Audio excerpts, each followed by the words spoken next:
tous et bienvenue. Là, c'est notre dernier tutoriel de cette série où on travaille principalement à étirer les jambes, décontracter les jambes.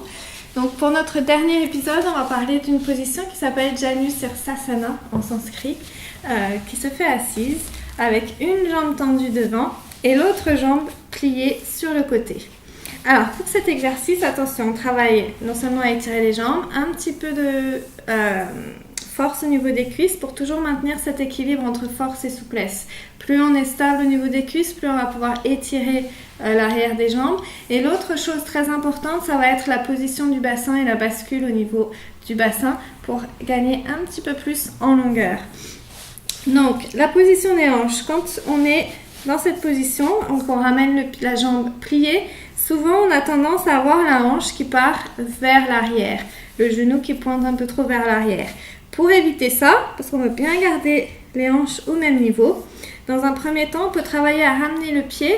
On va avoir les orteils juste au-dessus du genou. Et ensuite, ce qu'on essaye de faire, c'est vraiment essayer de travailler avec les os des fesses et de travailler comme si on voulait rapprocher les os des fesses l'un de l'autre et pousser le genou légèrement vers l'avant. D'accord ? Donc une fois qu'on a cette bonne position des jambes, on essaie de garder la jambe tendue. On est bien assis sur les os des fesses et on essaie d'avoir le dos aussi droit que possible. Alors c'est vrai que souvent c'est un petit peu difficile, on a tendance à être un peu bloqué au niveau du bas du dos et avoir le bas du dos qui s'arrondit dans cette position. Si c'est le cas, vous pouvez soit travailler à plier légèrement le genou ou alors à poser quelque chose sous les fesses pour avoir un peu de hauteur et pouvoir travailler sur ce mouvement au niveau du bassin, bien étirer le bas du dos.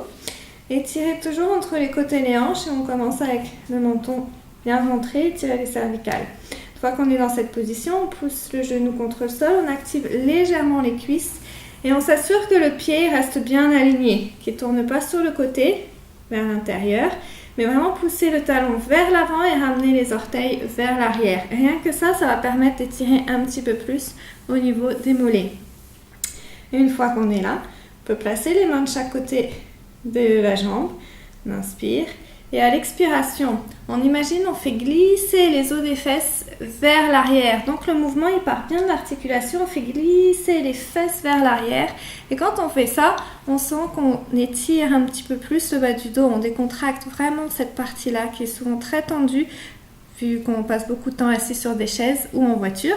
Donc c'est vraiment ce mouvement-là qui est assez subtil et pas toujours évident à comprendre. Donc si vous voulez, vous pouvez vous servir des mains, placez vos mains sous les fesses, sentez bien l'os et travaillez à juste ramener l'os vers l'arrière, bien basculer à partir du creux de la hanche.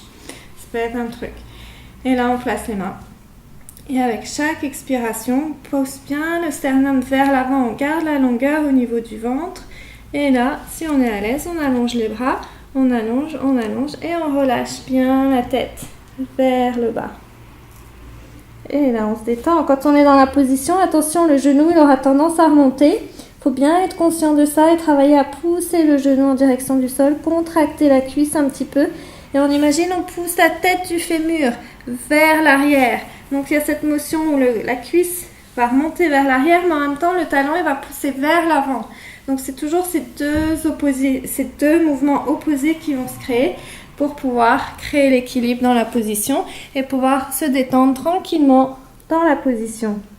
Relâcher les tensions et être attentif au souffle pour être vraiment présent, ancré dans le corps et ressentir le mouvement avant tout.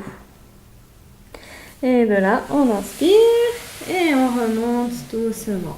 Et après, vous pouvez faire la même chose de l'autre côté pour équilibrer quand même. Donc la jambe gauche devant, on ramène le pied droit sur le côté. Attention, on positionne bien ses hanches, le dos bien droit, les mains de chaque côté, on est toujours bien décontracté dans le haut du corps. Prends une inspiration, on ouvre les côtes. Expire, si on peut, on creuse le bas du ventre, on travaille avec le périnée.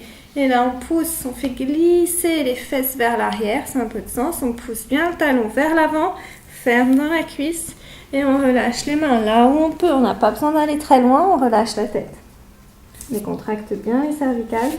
Et on travaille à bien pousser le genou. S'il a tendance à se relever, pousser le genou au sol. Et juste ressentir le mouvement un petit peu, être bien dans la position. Et là, on inspire et on remonte doucement.